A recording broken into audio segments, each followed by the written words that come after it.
What's going on, Buckeye Nation? Welcome to another edition of the Columbus Wired Quick Hit pregame preview. I'm Andy Evans, and here we are, game number 3 of the Ohio State football season, where the third-ranked 2-0 Ohio State Buckeyes are going to try not to get trampled today by the visiting 1-1 Marshall Thundering Herd out of the Sun Belt Conference. So what do we know about these Marshall Thundering Herd? Well, they had a huge win to open the season over FCS Stony Brook by a final score of 45-3. However, a solid loss at the hands of Virginia Tech that was at one point close.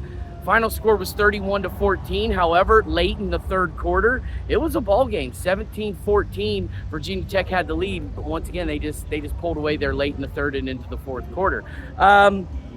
This is the third ever meeting between these two teams, with the previous two coming back in the good old Jim Tressel days, 2004 and 2010. In that 2004 game, the very first time they met, they needed a Mike Nugent last-second field goal. Remember that one?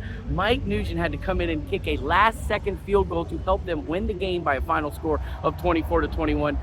6 years later, a little bit different of an outcome. They didn't need any last-second field goals. They won that one handily, 45-7. So what do we know about the current Marshall Thundering Herd? Well, they're a pretty balanced attack, led by fifth-year senior quarterback Stone Earl, as well as a handful of running backs, including redshirt sophomore A.J. Turner, who is technically their third-string running back. At least he's listed as their third-string running back, yet he is leading the team currently with, I believe, 223 yards. In fact, in both games, he's run for over 100 yards apiece. Now, that's basically because of an 80-yard run and a 60-yard run in each of those games.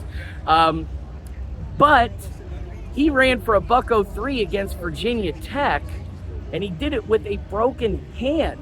A hand that he had broken the previous game against Stony Brook, still came in against the Hokies and ran for a $103 and a score. And as I said, fifth-year senior quarterback Stone Earl, he can also tuck it and run. He's second on the team right now he leads the team with 18 carries, and he is second on the team with a total of 103 yards. Then there's Jordan Houston, who's technically their starter, who is second on the team in carries, but he's like third in yards. He has yet to even eclipse the 100-yard mark in the 2 games that they played this year. And through the air, right now, Stone Earl, he's hit and missed. He's more missed than he has hit. Right now in the season, 44% completion rate, 228 yards. But he does have 3 touchdowns against 1 interception. So even though his completion rate is low, he's not thrown the ball at least to a point where it's gotten picked off that much, except for one time. Main targets, fifth-year senior Christian Fitzpatrick.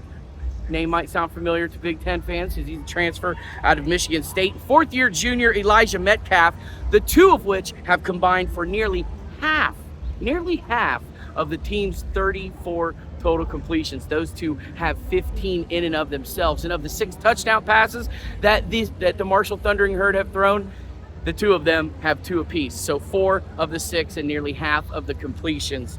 And Fitzpatrick went for, I believe, over 100 yards in this Stony Brook win. However, they're going to face a Buckeye defense, the likes that they're going to be yet to facing at this point, if not the entire season. Right? I mean, this is a Buckeye team, and I know we're only 2 games in, so take some of these stats with a grain of salt. Even Marshall's stats, take it all with a grain of salt. But right now, after each team playing 2 games, the average out, Buckeyes lead the country in total defense at 138 yards a game, and of course, they have yet to allow a touchdown, and they're the only team, Ohio State right now, at this point, is the only team to not allow a team into the red zone. They're the only defense in the entire FBS to not allow that to happen.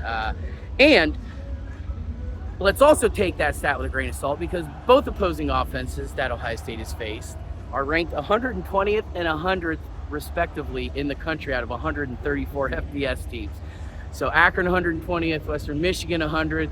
Not the greatest offenses that they faced, but still the fact that they're the only team yet to allow a team into the red zone, I think it's still saying something. So how about the other side of the ball? Of course, we all know about Ohio State, playmakers all over the field. You got fifth-year senior quarterback Will Howard. You've got the two-headed monster in the backfield, Quinshon Judkins and Travion Henderson. You've got the receivers out there in senior Emeka Ibuka, sophomore Carnell Tate, the amazing, radical, true freshman, Mr. Jeremiah Smith, who's been popping heads and who leads the team right now in both catches and receiving yards. And then, of course, you've got your tight ends. You got a bevy to pick from. G. Scott, Will Kazmarek. Heck, let's throw Bennett Christian out there in scrub time and see him score a 55-yard touchdown like he did on his very first collegiate catch against the Broncos 2 weekends ago. So, all over the field. And they're going to be facing a Marshall defense, however, that's... I'd say Marshall has faced... Well, it's kind of even. They played an FCS team, but then they played Virginia Tech. So, they're kind of like this, or Ohio State's kind of like this as far as the competition goes. I'd say probably just in Virginia Tech alone, Marshall's probably faced a little stiffer competition. So take this stat with a grain of salt, and there could be, something to it. This is a Marshall defense that's actually allowed more rushing yards than passing yards this season. 144 per game, 144 through the air, 151 on the ground. And they're third right now in the nation. This is a Marshall defense. Listen to this, folks. When I saw this stat, I'm like, you gotta be kidding me. This is a Marshall defense right now that's third in the nation with 8 sacks. They've already gotten 8 sacks in 2 games. And you might think, okay, yeah, they played FCS Stony Brook, big deal. Well, half of those sacks actually came against Virginia Tech, and they're led by Mike Green. So look out for defensive end Mike Green. He's a third-year sophomore, has 3.5 sacks, and they've also got a couple of linebackers in Landon Watson and Gahanna Lincoln High School graduate Jaden Yates. Both of those guys lead the team currently with 20 tackles apiece. So the one thing that, though, we've seen Ohio State really not do a whole lot is give up sacks. In fact, they've only given up 2 all year long, and it wasn't against Will Howard, and it wasn't against Julian Sayin in his limited time in the fourth quarter against Western Michigan. Both sacks were against Devin Brown. In fact, they both came in the Western Michigan game. So what am I thinking? Ohio State's favored. The last I saw, Ohio State was favored by 40 points, okay? If you listen to my man Drew Sample, my boy Drew and I, for a Wednesday at the Woody this past week, we were talking about it. We gave our synopsis. He said 52-6, same score that they beat Akron by. And you know me, folks, you know me already. I'm a conservative guy. I like to kind of pull back a little bit and reel it in. I'm kind of that glass half empty pessimist. So I apologize to you Buckeye fans out there who may watch this and get frustrated with me every week, but I'm going to do it once again. Buckeyes, at least as of Wednesday, I'll be honest with you, I apologize for not having looked up a final point spread, but at that point they were picked by 40. I picked them to win 48-10, which of course would be just barely under the point spread for a 38-point victory. And I know you're probably thinking 10 points, well, dude, that means that they're going to score a touchdown. I think Marshall is going to keep their starters on the field. I think they're going to get one late. I think we're going to see the Thundering Herd come out, probably get an early field goal, and then they're going to get a late touchdown. But otherwise, I think the Buckeyes handle business. They just barely do not cover the spread, but nonetheless, they still take care of things and win the game by a final score of 48-10. Injury update, as of right now, the official unavailable report has not been released for either team.